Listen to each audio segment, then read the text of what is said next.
Good morning student. हम लोग आज स्टार्ट करते हैं अगले लेक्चर को। लास्ट लेक्चर में हम लोग फंकी का इंट्रोडक्शन देखे थे, आज भी कुछ इंट्रोडक्शन देखेंगे और उसके बाद उसको और डिटेल से देखेंगे। अभी जनरल कैरेक्टर या जनरल फीचर चल रहा है, उसको हम लोग कंटिन्यू कर रहे हैं। फिर इसके बाद इसके जो क्लासिफिकेशन देखेंगे और उसमें जो जो भी फंगी आती हैं उसको अच्छे से डिटेल से हम लोग देखेंगे। ठीक है, तो चलिए जनरल कैरेक्टर को आगे बढ़ाते हुए और क्या देखते हैं कि इसमें कहता है कि some are the source of antibiotic. कुछ फंगी ऐसे हैं जो एंटीबायोटिक का सोर्स है, यानी कि उनसे एंटीबायोटिक भी निकाला जाता है। लास्ट लेक्चर में इंट्रोडक्शन में हम लोगों ने देखा था कि कुछ जो है हमारे लिए हार्मफुल होते हैं और कुछ हमारे लिए क्या होते हैं, मतलब लाभदायक होते हैं। और ज्यादातर अभी तक फंगी हम लोग क्या देखे कि हमारा जो ब्रेड खराब होता था उसमें फंगी, हमारा जो बियर बनाते थे उसमें फंगी, जो ये सब फायदेमंद है। और ये क्या है, और हम लोग देखे थे कि कुछ ऐसे हैं कि प्लांट और एनिमल के अंदर डिजीज करते हैं, और कुछ फायदे वाले फंगी जो है जिससे हम लोग क्या निकालते हैं स्टूडेंट, एंटीबायोटिक्स निकालते हैं। और उसमें मोस्ट एंटीबायोटिक्स कौन है, पेनिसिलियम। अरे बोलो कौन सा है, ये ही सबसे ज्यादा यूज होता है। अरे एमोक्सोसिलिन, जैसे ये सब जो होता है एमोक्सोसिलिन क्लेबाम नाम से आता है, या और बहुत सारे कंपनी का है, आप कंपनी अलग अलग हो सकता है, तो उसमें आपको ये चीज देखने के लिए मिलेगा। तो उसमें जितने भी ड्रग है मोस्ट प्रोबेबली क्या है, पेनिसिलिन। तो यानी कि हमारे जो हम लोग एंटीबायोटिक खाते हैं उसमें सबसे बड़ा योगदान किसका है, पेनिसिलिन का। तो ये पेनिसिलिन जो है किससे निकाला जाता है, फंगी से निकाला जाता है। किससे निकाला जाता है, अरे बोलो जोर से बोलो। हाँ, और यही नहीं, फंगी के तारीफ करते हुए कहता है कि ये कॉस्मोपॉलिटेंट है। और ऑकर, ये कॉस्मोपॉलिटेंट कहने का मतलब क्या है, ये लगभग हर जगह पाए जाते हैं। बैक्टीरिया जहां जहां जैसे बैक्टीरिया पाया जाता है ना, उसी टाइप के ये भी पाए जाते हैं। तो बैक्टीरिया क्या है कि वो हर एक जगह पाया जाता है वो भी, लेकिन अगर प्रकार अगर देखा जाए सबसे ज्यादा डाइवर्स अगर देखा जाए, यानी कि डाइवर्सिटी में अगर सबसे ज्यादा देखा जाए तो वो कौन आते हैं, फंगी आते हैं। यानी कि इतना किसी का प्रकार नहीं है। जैसे बैक्टीरिया तो हर एक जगह पाए जाते हैं, हाँ, मतलब वो हर एक जगह पाए जरूर जाते हैं, लेकिन बैक्टीरिया का भी उतना प्रकार नहीं है जितना किसका है। अगर मोस्ट एबंडेंट इन अगर पूछेगा तो उसमें आंसर क्या जाएगा, बैक्टीरिया जाएगा। लेकिन अगर मोस्ट डाइवर्स पूछ दे तो उसमें क्या जाएगा, फंगी। क्योंकि फंगी क्या है, बहुत टाइप के पाए जाते हैं, अलग अलग क्वालिटी के फंगी होते हैं। तो इसको कॉस्मोपॉलिटेंट कहता है, मतलब हर एक जगह ये पाए जाते हैं, जैसे हवा में, वाटर में, सॉइल में, एनिमल में, प्लांट में। तो इतने जगहों पर ये क्या होते हैं, पाए जाते हैं। तो इसी के लिए एक टर्म यूज किया है, क्या है, उसको बोलता है कॉस्मोपॉलिटेंट। अरे यस या नो।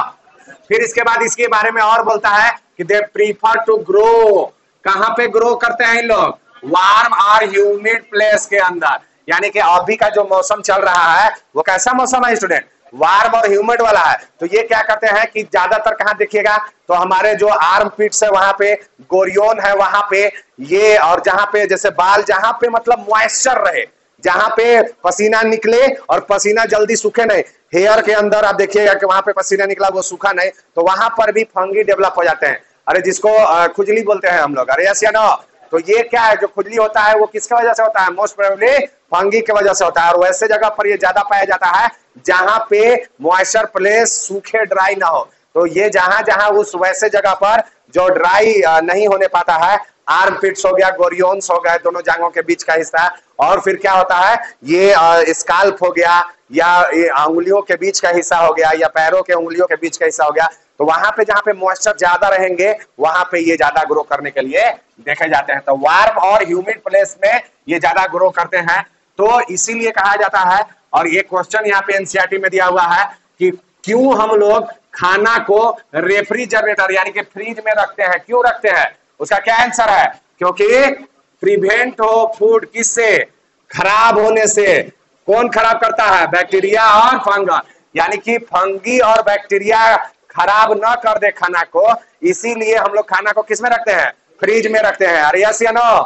तो ये क्यों होता है, क्योंकि अगर खाना अगर रहेगा तो उसमें क्या होता है, बैक्टीरिया नहीं तो फंगी डेवलप हो ही जाएगा। लेकिन उसी को अगर किस में रख दिया जाए, फ्रिज में, तो चूंकि फ्रिज तो ठंडा रहता है और फंगी कहाँ ग्रो होता है, वार्म और ह्यूमिड प्लेस में। तो फ्रिज के अंदर तो पूरा ठंडा माहौल है, तो उस दौरान वो क्या होता है कि आपको मैंने खाना खराब नहीं करने पाता है। नहीं तो आजकल के खाना देख लीजिए कि आप ऐसे ही रख दीजिएगा तो जनरली तुरंत खराब हो जाता है। अरे यस या नो। तो इस तरह से देखने के लिए मिलता है।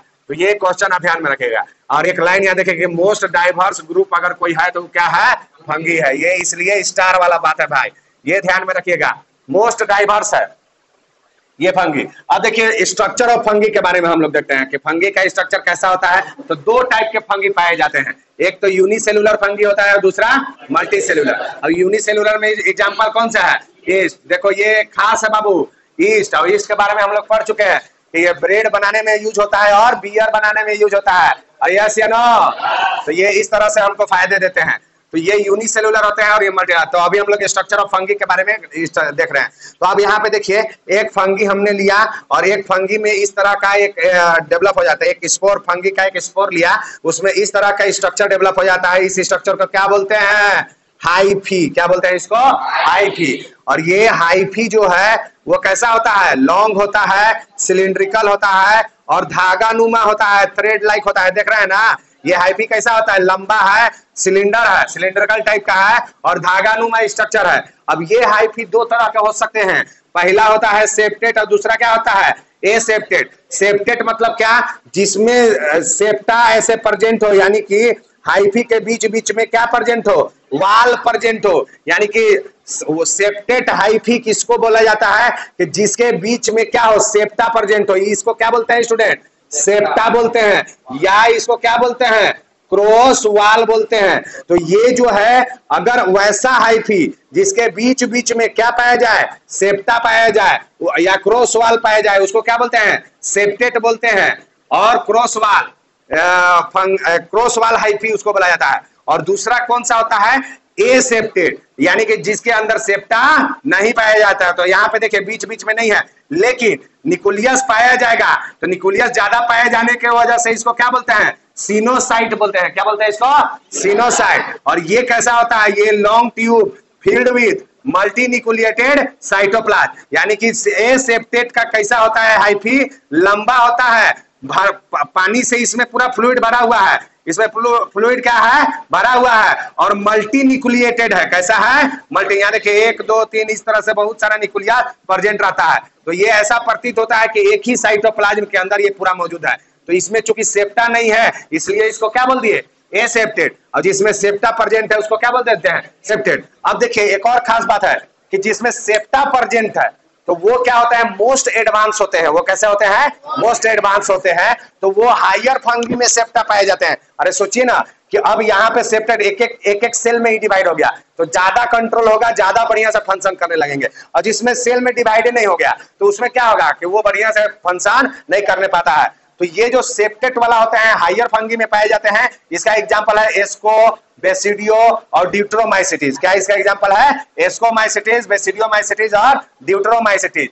ये आगे अभी पढ़िएगा फंगी के क्लासिफिकेशन में ये फंगी होते हैं। तो ये 4 तरह के फंगी होते हैं, कौन कौन, फाइकोमाइसिटीज, एस्कोमाइसिटीज, बेसिडियोमाइसिटीज और ड्यूट्रोमाइसिटीज। तो उसमें 3 में क्या पाया जाता है, 3 में सेप्टेड हाइफी पाया जाता है। और एक फंगी ऐसा होता है जिसको फाइकोमाइसिटीज कहते हैं, जिसको लोअर फंगी भी कहा जाता है, मतलब ये फंगी में सबसे लोअर ग्रुप का है। तो उसमें एसेप्टेड पाया जाता है।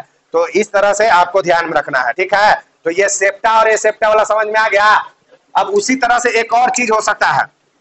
अब ये क्या हो सकता है स्टूडेंट, यहाँ पे ये जो हाइफी है या ये, अब ये मल्टी, इसमें क्या होता है कि ये ब्रांच हो सकता है और अनब्रांच भी हो सकता है।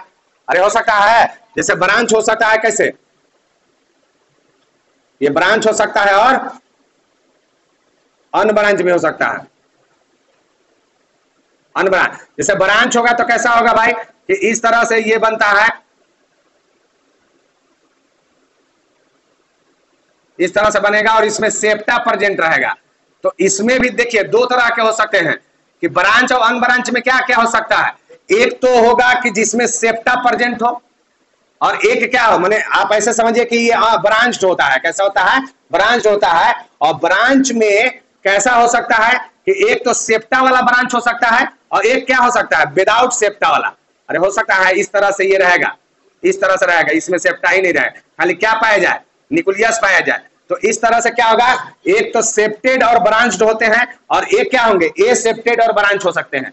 जैसे कि यहाँ पे क्या था, यहाँ पे हाइफी था, उसी तरह से ये ब्रांच, इसका जो स्ट्रक्चर है उसमें भी देखने के लिए मिलता है कि अगर ब्रांच है और हाइफी प्रेजेंट है तो उसको क्या बोलेंगे, सेप्टेड ब्रांच हाइफी कहलाएगा। और जिसमें अगर जिसमें हाइफा प्रेजेंट मतलब वैसा हाइफा जिसमें सेपरेशन प्रेजेंट नहीं है तो उसको क्या बोलेंगे, एसेप्टेड और ब्रांच फंगी बोलेंगे। क्या बोलेंगे, एसेप्टेड और ब्रांच फंगी। तो इस तरह से आपको इसमें ध्यान में रखना है। और इसमें और कैसे ब्रांच होते हैं, इस तरह से इधर से ऐसे ब्रांच हो जाएंगे, इधर से भी ऐसे निकल करके इधर से भी ऐसे ब्रांच।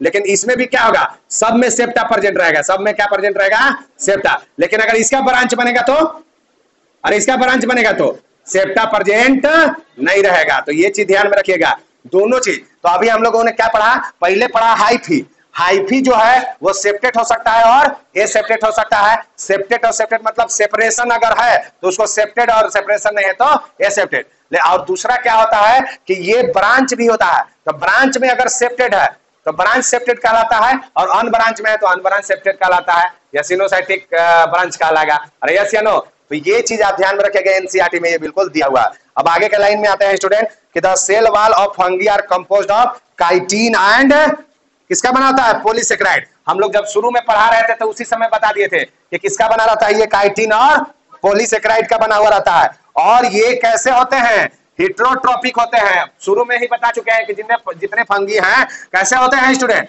हेटेरोट्रोपिक। अपना भोजन खुद से नहीं बनाते हैं, कैसे करते हैं, एब्जॉर्ब सोल्यूबल ऑर्गेनिक मैटर, यानी कि अपने अंदर से केमिकल को निकालते हैं, ऑर्गेनिक मैटर को क्या करते हैं, गला देते हैं, और उससे जो मतलब जो छोटा छोटा ऑर्गेनिक मटेरियल आया उसको फिर वो क्या कर लेते हैं, इनगल्फ कर लेते हैं। कहां से, डेड सब्सटेंस से। कहां से, डेड सब्सटेंस से। और इसीलिए इसको क्या बोला जाता है, सेप्रोफाइट, यानी कि सड़े गले चीजों से, मरे हुए चीजों से अगर कोई एनर्जी प्राप्त करता है तो वैसे फंगी को क्या बोलते हैं, सेप्रोफाइट्स बोलते हैं। पढ़ चुके हैं हम लोग। अब आइए अगला लाइन ये क्या बोलता है कि those that depend on living plant and animal, उसको हम लोग क्या बोलते हैं, पैरासाइट। यानी कि फंगी कैसा कैसा हो गया, हेटेरोट्रोप्स तो हो ही गया, साथ साथ सेप्रोफाइटिक पैरासाइट भी होता है। तो पैरासाइट के बारे में भी बता चुके हैं। फिर बोलता है कि they can also live and, अच्छा ये सिम्बायोटिक इन एसोसिएशन को भी दिखाते हैं। ये फंगी जो है, कुछ ऐसे फंगी हैं जो एक दूसरे से जुड़ के भी रहते हैं। जैसे एल्गी के साथ अगर फंगी जुड़ गया तो उसको क्या बोलते हैं, अरे बोलो क्या बोलते हैं, लाइकेन्स। क्या बोलते हैं उसको, लाइकेन। और जब फंगी जो है हायर रूट प्लांट के साथ जुड़ जाए तो उसको क्या बोलते हैं, माइकोराइजा। क्या बोलते हैं उसको, माइकोराइजा। तो इस तरह से जो है student, root of higher plant से फंगी जुड़ने से हायर प्लांट को क्या फायदा होता है कि वो सिम्बायोटिक एसोसिएशन इन लोग कैसे दिखाते हैं। तो इसमें रूट ऑफ हायर प्लांट में क्या होता है, हायर प्लांट के लिए पानी खींच करके देता है फंगी, और हायर प्लांट फंगी के लिए क्या करता है, खाना प्रोवाइड करता है। उसी तरह से यहाँ लाइकेन्स के अंदर एल्गी क्या करता है, खाना बनाता है, और फंगी क्या करता है, पानी को खींच कर देता है। तो ये क्या, फंगी क्या बोलता है सिम्बायोटिक एसोसिएशन में कि तुम मुझे खाना दो, मैं तुम्हें पानी दूंगा।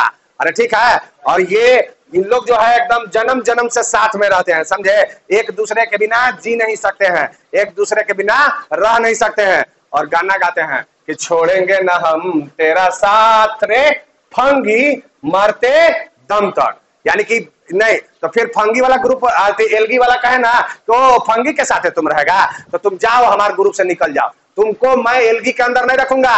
जब प्लांट किंगडम पढ़ोगे ना तो लाइकेन्स वहां पे पढ़ने के लिए नहीं मिलेगा। तो ये बोला कि कोई बात नहीं, वैसे फंगियों के देख लिया सब, फंगी भी ये वापस गाना गा दिया कि एक जन्म नहीं जन्म जन्म तक साथ रहेंगे। तो फंगी वाला सब खानदान गुस्सा गया, और गुस्सा के कहा कि जाओ तो हम फंगी ग्रुप से निकाल दिए। तो बोला कि कोई बात नहीं, एल्गी और फंगी निकल करके क्या बना दिया, लाइकेन्स बना दिया। बोला कि अपना एक जहान होगा, अलग हम लोग नाम से पहचाने जाएंगे, और उस नाम को क्या बोलते हैं, लाइकेन। तो समझे ना। तो इस तरह से ये सिम्बायोटिक एसोसिएशन भी दिखाता है फंगी।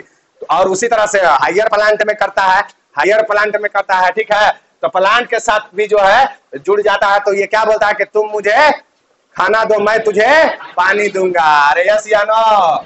अब आइए फंगी के अंदर रिप्रोडक्शन को देखते हैं। क्या देखते हैं स्टूडेंट, रिप्रोडक्शन। अच्छा, इसमें तीनों टाइप का रिप्रोडक्शन देखने के लिए मिलता है, वेजिटेटिव, एसेक्सुअल और सेक्सुअल रिप्रोडक्शन देखने के लिए मिलेगा। तो सबसे पहले वेजिटेटिव मोस्ट कॉमन, उसमें सबसे मोस्ट कॉमन क्या है, फ्रेगमेंटेशन। यानी कि वेजिटेटिव रिप्रोडक्शन क्या होता है कि जैसे कोई भी प्लांट पार्ट है या कोई भी इन लोगों का बॉडी है, उसको तोड़ करके जब उसी के बॉडी से अगर कोई चीज डेवलप करवाया जाए, नया बॉडी डेवलप करवाया जाए, उसको वेजिटेटिव बोलते हैं। आप वीडियो लेक्चर देख लीजिएगा, वेजिटेटिव रिप्रोडक्शन के बारे में पूरा डिटेल से बताए हैं वहां पे, जो चैप्टर नंबर 1 क्लास 12th में है, उसको थोड़ा देख लीजिएगा, समझ में आ जाएगा।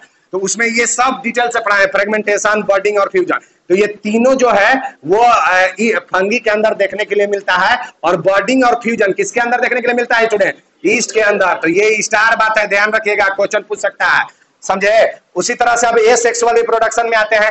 एसेक्सुअल रिप्रोडक्शन में क्या होता है कि एसेक्सुअल रिप्रोडक्शन में 3 तरह के स्पोर का फॉर्मेशन होता है। जब भी फंगी रिप्रोडक्शन करता है एसेक्सुअल, उसमें 3 तरह का स्पोर का फॉर्मेशन होता है। पहला जू स्पोर, दूसरा स्पोरेंजियो स्पोर, और इसको एप्लेनो स्पोर भी कहा जाता है, और तीसरा कोनिडिया। तीसरा क्या होता है? कोनिडिया। तो इसके बारे में थोड़ा सा देखते हैं। जू स्पोर कैसा होता है?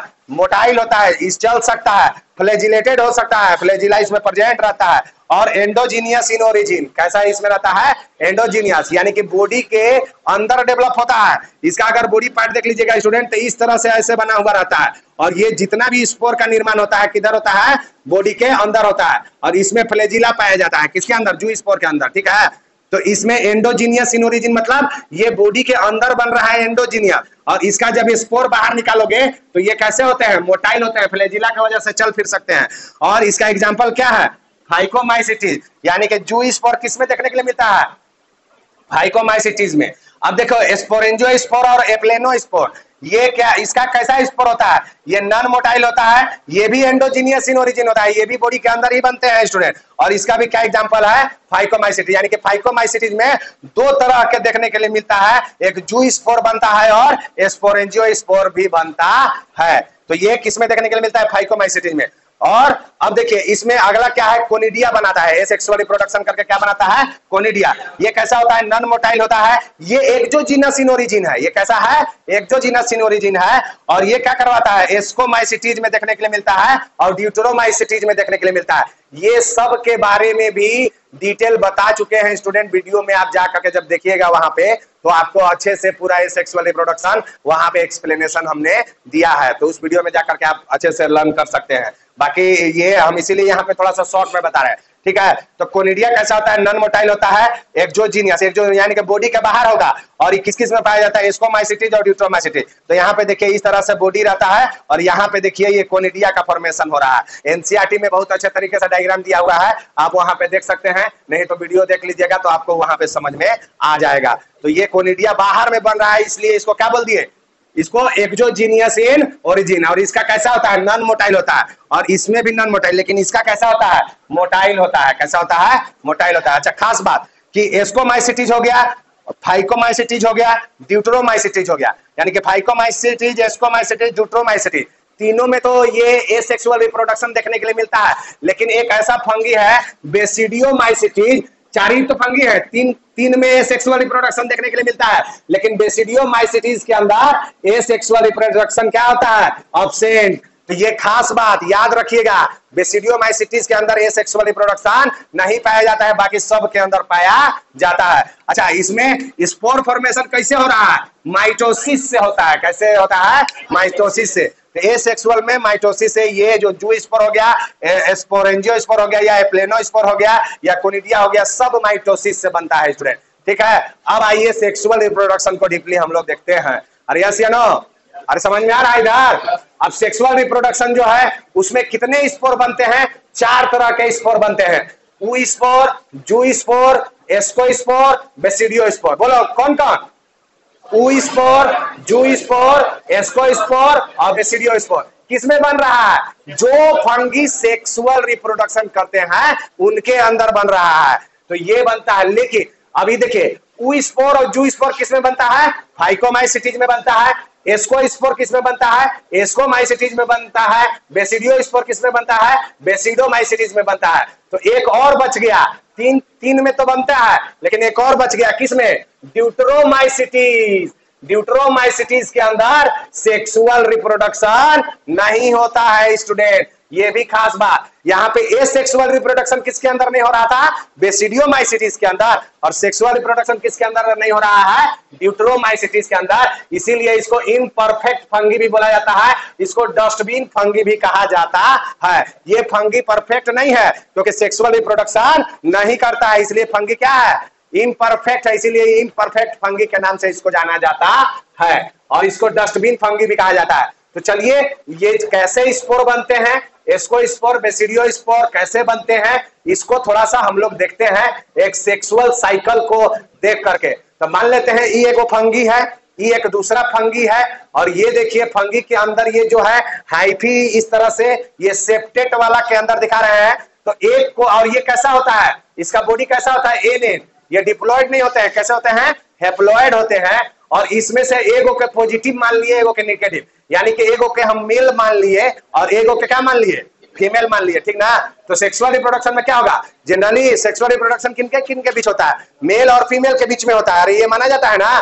तो ये मेल, इसीलिए एक मेल मान लिए और एक क्या मान लिए, फीमेल मान लिए। अब यहाँ पे देखिए मेल के अंदर जो है ये कॉपुलेटरी ऑर्गन टाइप का ये बाहर आया इस तरह से, और उसी में से एक सेल जो है वो इस तरह से जो ब्लू कलर का हमने बनाया है वो किसमें कन्वर्ट हो गया, वो उसका गैमिट क्या, और उसका न्यूक्लियस क्या होंगे, आपस में एक्सचेंज होंगे, क्या होंगे, एक्सचेंज होंगे। तो देखिए यहाँ पे क्या हो रहा है, एक पॉजिटिव है एक निगेटिव है, अभी दोनों क्या हो रहे हैं, ध्यान से देखिएगा, ध्यान से देखो इधर, ध्यान से देखो, अब दोनों कैसे मिल रहे हैं, पास ये आने लगे जरा जरा, पास कैसे आने लगे, जरा जरा, मतलब ये एक पॉजिटिव, ये मेल वाला है फीमेल, पास आए, अब पास आ गए तो इसके बाद अपना न्यूक्लियस, अपना जो साइटोप्लाज्म को मिलाने लगे, बोलो ना, जरा जरा, अरे पास वो आने लगे और अपना साइटोप्लाज्म और कैरियोप्लाज्म को मिलाने लगे जरा जरा।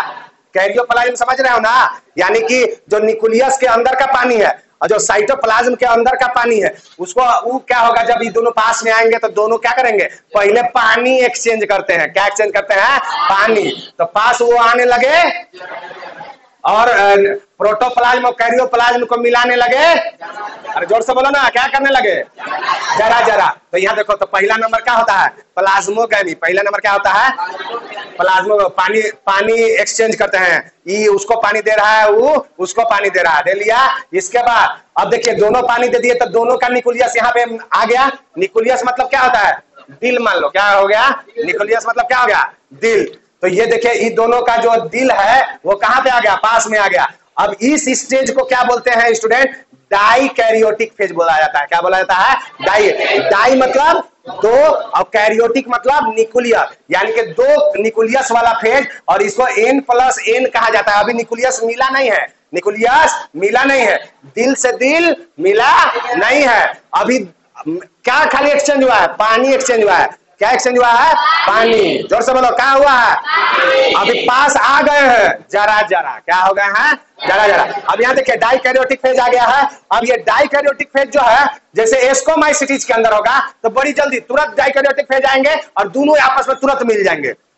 वहां पे थोड़ा स्लो मोशन में गाना उना नहीं होता है, हड़बड़ाई रहता है, समझे ना। यहाँ क्या होगा, तुरंत मिलनवा हो जाएगा, न्यूक्लियस का मिलनवा तुरंत हो जाएगा। तो ऐसा शॉर्ट लिव, यानी कि तुरंत डाइकैरियोटिक फेज हुआ और तुरंत इसमें मिल जाता है। तो ऐसा किसमें देखने के लिए मिलता है, एस्कोमाइसिटीज के अंदर। लेकिन लॉन्ग लिव्ड किसके अंदर रहता है, बेसिडियोमाइसिटीज। बेसिडियोमाइसिटीज में इतना बकाहाट नहीं है, एक दूसरे को देखते हैं, क्या करेंगे, एक दूसरे को देखेंगे और फिर जानते हो बहुत सारा मतलब रोमांटिक गाना वहां पे चलता है।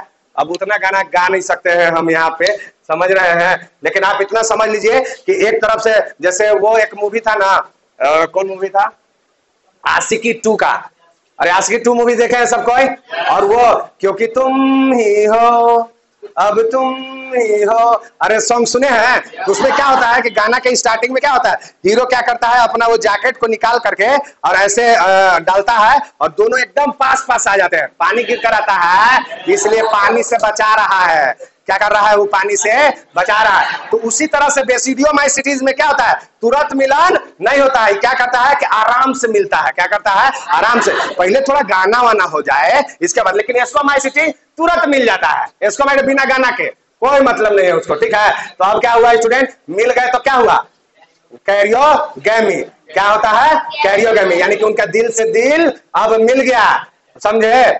तो अब यहाँ पे देखिए, और बहुत सारे गाने होते हैं लेकिन वहां पे बताया नहीं जाएगा। अब यहाँ पे देखिए कैरियोगेमी हो गया, यानी कि कैरियोगेमी मतलब क्या हो गया, दोनों का न्यूक्लियस आपस में मिल गया, और मिल गया तो जाने रहे हैं कि आज एक गाना बाद में निकला था कि वो नहीं था, कौन मूवी का था, पैडमैन का था, वो आज से तेरी सारी रतियां मेरी हो गई, समझा ना। और मेरा क्या क्या था तुम लोग सुन लेना, छोड़ो हटाओ, समझे ना। तो वो आप समझ आओ कि माने उसका हर एक चीज, उस गाने का मतलब क्या था कि उसका हर एक चीज इसका हो गया और इसका हर एक चीज उसका हो गया, क्योंकि अब आपस में ये क्या हो गए, मिल गए ना, इसीलिए इसको क्या हो गया, कैरियोगेमी हो गया। और जब मिलते हैं तो उसको क्या बोलते हैं, जाइगोट या जाइगोस्पोर बोला जाता है स्टूडेंट। तो ये देखिए ये जो जाइगोस्पोर है, इस तरह से ये जाइगोस्पोर कहलाता है। और यहाँ पे किस जाइगोस्पोर कैसा बनता है, फ्यूजन ऑफ गैमेट से बनता है। और ये कैसा हो गया, एन मिला, एन मिला तो क्या हो गया, 2n हो गया, कैसा हो गया, 2n। अब इसके बाद देखिए इसमें फ्रूटिंग बॉडी का फॉर्मेशन होता है, कैसे, मियोसिस के द्वारा। अभी तक क्या हो रहा था, माइटोसिस के द्वारा इन लोग का बॉडी बना था। अब यहाँ पे क्या होता है, मियोसिस के द्वारा क्या चीज बनता है, फ्रूटिंग बॉडी बनता है। तो अब यहाँ पे देखो फ्रूटिंग बॉडी जो है वो देखो यहाँ पे अब देखने का है कि जैसे अब एक फ्रूटिंग बॉडी एस्कोस्पोर कैसे बनता है कि इस तरह से यहाँ पे आया, और यहाँ पे देखिए इस तरह से एक स्टाल्क और एक एस्कस का फॉर्मेशन करवाता है, ऐसे गोला स्ट्रक्चर बनवाता है जिसको एस्कस या सैक लाइक स्ट्रक्चर बोलते हैं।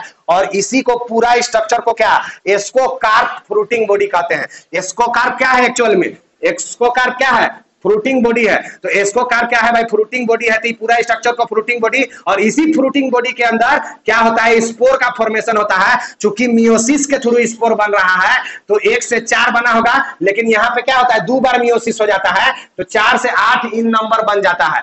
तो एस्कोस्पोर क्या है, ये कुछ और नहीं, मियोसिस डिवीजन का रिजल्ट है। और ये कहां पे बनता है, एस्कोकार्प के अंदर बनता है, और एंडोजीनियस बनता है, यानी कि उसके अंदर बन रहा है। अब एक और यहाँ पे फंगी है जिसके अंदर क्या होता है, जैसे यहाँ पे बेसिडोस्पोर का फॉर्मेशन होता है, इसमें क्या होता है, वैसे ही स्टाल्क बनता है, लेकिन इसमें बेसिडियम का निर्माण होता है। और बेसिडियम को क्लब शेप कहा जाता है, और इसको क्लब फंगी भी कहा जाता है। और इसके ऊपर क्या होता है, बेसिडियोस्पोर का निर्माण होता है, ये नॉन मोटाइल होता है। और यहाँ पे क्या है, ये बॉडी के बाहर हो रहा है, इसको क्या बोल दिए, एक्सोजीनस, इसको क्या बोल दिया स्टूडेंट, एक्सोजीनस। और इस पूरे स्ट्रक्चर को क्या बोल देते हैं, बेसिडोकार्प। अब क्या करेगा, एस्कोस्पोर हो या बेसिडियोस्पोर, आगे चल के जर्मिनेट करेगा, और जर्मिनेट करके इस तरह से मेल और फीमेल फिर से बना लेंगे, मेल और फीमेल क्या कर लेंगे, फिर से बना लेंगे। तो इस तरह से जो सेक्सुअल साइकिल हुआ वो कैसा हुआ, generally haplontic cycle, life cycle है। कैसे कि यहां से लेकर के यहां तक देखो एन रहता है, और खाली थोड़ा फिर एक जगह खाली ये वाला देखोगे तो 2n हुआ, और 2n में तुरंत मियोसिस हो जाता है, और स्पोर भी सब क्या हो जाते हैं, एन। तो ज्यादातर कैसा हुआ, हैप्लॉइड गैमेट्स माने हैप्लॉइड अवस्था में रहा, इसलिए हैप्लॉन्टिक लाइफ साइकिल का रहता है। और इसमें नॉन एम्ब्रियोफाइट है, यानी कि एम्ब्रियो का निर्माण नहीं होता है स्टूडेंट, ये ध्यान में रखिएगा। और बेसिडियोमाइसिटिस के अंदर सेक्स ऑर्गन क्या होते हैं, अब्सेंट होते हैं, ये भी ध्यान रखिएगा। तो इस तरह से हम लोगों ने जनरल कैरेक्टर ऑफ फंगी के बारे में मतलब क्या क्या आज पढ़ा। आज हम लोगों ने स्ट्रक्चर ऑफ फंगी देखा, रिप्रोडक्शन इन फंगी देखा, उसमें रिप्रोडक्शन इन फंगी में क्या क्या देखा, उसमें वेजिटेटिव रिप्रोडक्शन देखा, एसेक्सुअल रिप्रोडक्शन देखा, और सेक्सुअल रिप्रोडक्शन देखा। अब जाकर के एनसीईआरटी या जो बुकलेट दिए हैं उसको आप पढ़िएगा तो अच्छे से ये जनरल फीचर जितने भी थे सब समझ में आएगा। अब आगे के लेक्चर को नेक्स्ट लेक्चर में लेंगे, और आप लोग एनसीईआरटी पूरा पढ़िएगा और अच्छे से उसको लाइन बाय लाइन स्टार लगाइएगा। नेक्स्ट लेक्चर में क्या करेंगे, इसका एग्जांपल और उन लोगों को डिटेल से थोड़ा सा स्टडी करेंगे। तो आज के लेक्चर को इतना ही रहने देता है, मिलते हैं नेक्स्ट लेक्चर में, तब तक के लिए थैंक यू।